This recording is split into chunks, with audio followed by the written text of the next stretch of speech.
Good grief. So how hard can something be, right? Okay, so welcome to our fourth Facebook Live. And I'm just going to pick up, I guess, where we left off last week, because there's always several questions that I'm not able to get to.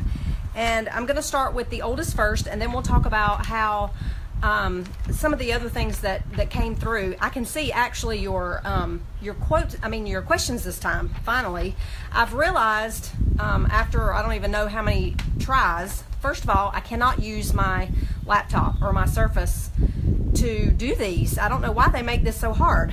So you have to use your phone, but then you also have to use Facebook Messenger. So anyway, all right. So I'm going to swipe so I can see your questions, and then I'm just going to jump right in. So the first couple of questions that I'm going to answer are for Julie, because Julie sent me a message last week and said, "Where's the Facebook Live?"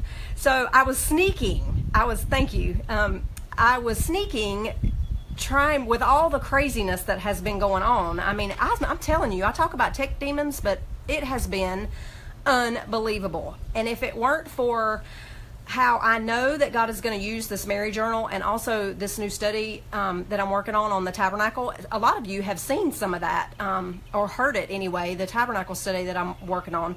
So if it weren't for how I just know that God's going to use it, I would just put my head through a wall. And y'all know I'm capable, because I actually have one in my bathroom. And that's a whole nother story. Okay, so this one is for Julie. She actually had two. One is, I want to know why in the Our Father we say, "Give us this day our daily bread," because that's so very redundant to me. If it's today and I have bread, it's my bread of the day. No need to say it twice. Prayer should be sufficient. And she's absolutely right. As a non-Catholic, that was actually pointed out to me once. And I remember thinking, I wonder how that's never occurred to me before. So I went back and started looking. And what I discovered is that Jesus actually was not being redundant, but you don't get that in our translation of the Bible. What we get is this day and daily.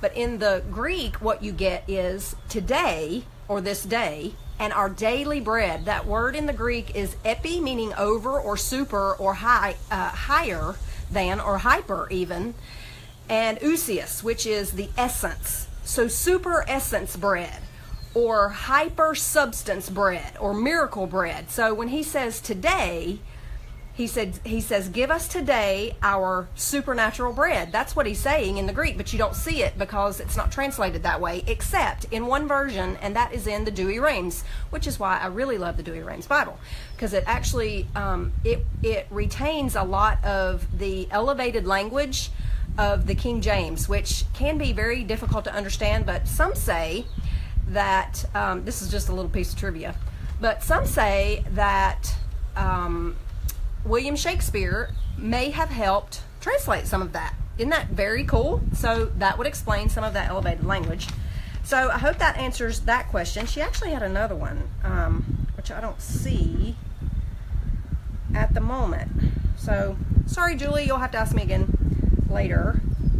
Okay, so Patsy or Paul 1, her profile name is Patsy/Paul. So if this is Patsy or Paul, whichever, asked something about me saying that purgatory was a person. And yes, I have said that, and I say that a lot actually, because it's so arresting. It's very striking to say that, especially for cradle Catholics. When you say that, they go, "You know what?" And it is true. It's absolutely true. Now I would have to really probably give you an entire, gosh, I could spend a whole hour on that. So it's going to be hard to put this in a nutshell. But the nutshell is, the Bible says that our God is a consuming fire. So any of the theophanies, which is the big churchy term for when God reveals himself, any of those theophanies, they're almost always accompanied by fire. So you've got Moses and the burning bush, you've got the pillar of cloud and fire in the wilderness, you've got the covenant with Abraham where God, he walks between the pieces of the birds and the covenant animals there. There's blood and fire there, so that fire is symbolic of God. All throughout the scriptures, fire is a symbol of God's presence and God himself. So when he says then in the book of Hebrews, when it says there that our God is a consuming fire, when we talk about purgatory, Catholics, non-Catholics understand this concept without that word purgatory. It's really a Latin word. It just means purification. So a non-Catholic would use the word sanctification. And we all know that sanctification should occur here. And so when we talk about being sanctified or being purified, that's in 1 Corinthians, we see that Paul says that must be done by fire. He says that our works will be judged, and they'll be judged by fire, so that we'll be saved, he says, quote, at the last day by fire. So that fire is God himself. So when I say to Catholics that purgatory is a person, that's what I mean.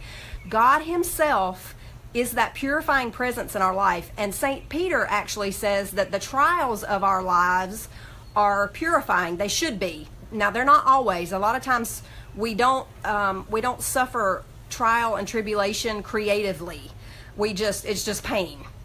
But if we see it for what it is purification, and it's meant for our sanctification. So that fire, the fiery trials, all of that stuff, that is God's presence in our lives, answering our prayers and purifying our souls so that we can be ready and sanctified and holy and ready to stand before him at our death. So when I say purgatory is a person, that's what I mean. I mean that the fire of purgatory, as a Catholic would understand it, is God himself. It's his presence. Okay? I hope that makes sense. I actually talked about that in the Tabernacle series, the radio series. So if you go look for the Old Testament series on my website, BibleStudyEvangelista.com, and then hit the Old Testament series, you'll find the one on purgatory, and that's a whole hour, and I unpack the whole thing.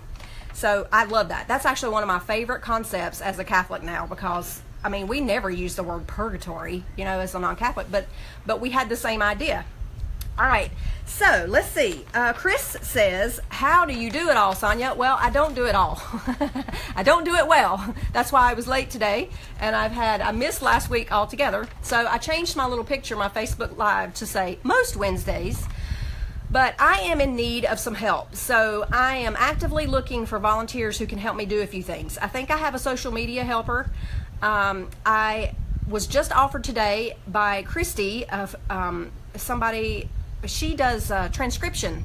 So the shows, the weekly shows, will be available for you to read, which I actually prefer. I can't stand to go to somebody's website and there's nothing but audio, so you have to listen to the whole hour of audio to get the information. So I like the idea that she is willing to do that. So she's going to be transcribing the shows every week. So she says she'll try to get them by the week's end, and she's a volunteer, so we're going to all be patient and grateful, right? All right, Corey, dear Corey. Corey is a male, and poor Corey, I called him a female earlier, so I want to say hello there, Corey, gentleman, Corey. He asks, do you know of an exhaustive Catholic concordance? And the sad answer is no, I don't. And that's the reason why in the last Facebook Live I used my Strongs, because it is exhaustive. And when you want to do a topical study like Linda was asking about, you really need that. And I know that that's difficult to hear, and it's even, a lot of people would say, I can't believe you would say that to people and send them to the Strongs, but it is exhaustive, and I use it. So there you go. There is not one that I know of, an exhaustive one that is Catholic, but you can, of course, use the Strongs. If you have any sort of Bible software, which I do, it will break down the original languages for you, as I said last week, so I won't get into that. But it'll break down the languages for you by word. And so you can find every instance in the Bible where a particular word is used, and that Strong's Concordance is great for that. It also, as I mentioned last week, tells you the meaning of the words. So if you go to that passage in the Our Father prayer, give us this day our daily bread, and you look up this day and daily, and you compare those the word choices there and the Strong's numbers, what you're going to find is that those are two different words. That's how I discovered it. So I would say if you are interested in any sort of in-depth study, you're probably going to want a Strong's, just because it is exhaustive. All right, Marie says, do you like the Catholic Study Bible? I do like it. I love it, actually. It is, the problem with it so far that I see is, first of all, it's not finished. So we've been waiting for how long for Scott Hahn to finish this Bible. But right now we only have the New Testament, and you can get it in leather, but I really don't like the cover. I'm just being honest. I think it's ugly. It's weird. So I don't use it for travel or anything like that. I use my regular RSV because it's nice and compact.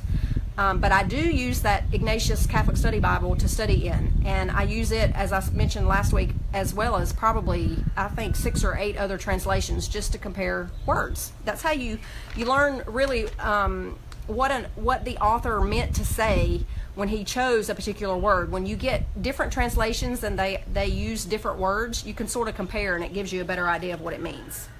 All right, Abby says, do I have any tips for social media? Well, I would be afraid to give anybody tips on social media because I do it so badly. But I would just say be real. You know, I think we're all really tired of fake people everywhere, all the time. And so I'm just, I was late today because it's taken me, how many times have I done this now? 4. It's taken me 4 times to realize there's just no way to do a Facebook Live on my laptop. As hard as I really want to and have tried to force it, it just can't happen. So I end up having to go back to my phone, which is fine. I just wish they would offer that sort of that other option. All right, so I don't want to miss anything, and I probably did. All right, so as I said, I am going to try to do these every week, but definitely at least every other week. So please forgive me that I did not do one last week. But I will get that meme up this week so that you can put your questions there in the comments box. And I promise to answer them. I just may not, we have so many sometimes I don't get to them all. And I want to keep them, I want to keep the Facebook Live to about 15 minutes or less. So that's that. One thing I have learned, at least, is when you hit live, it means live. So you better have a smile on your face because whatever you're doing, when you hit that button, everybody's going to see. All right, so there's my social media advice, if I have any. All right, so I want to thank you guys for those of you who said you liked my hair. I think this is the first time I've ever worn my hair down for a whole day, and it did not just drive me absolutely crazy. So I'm actually liking it too. And is there anything else? Probably not. So I will see you next week. Thanks for coming.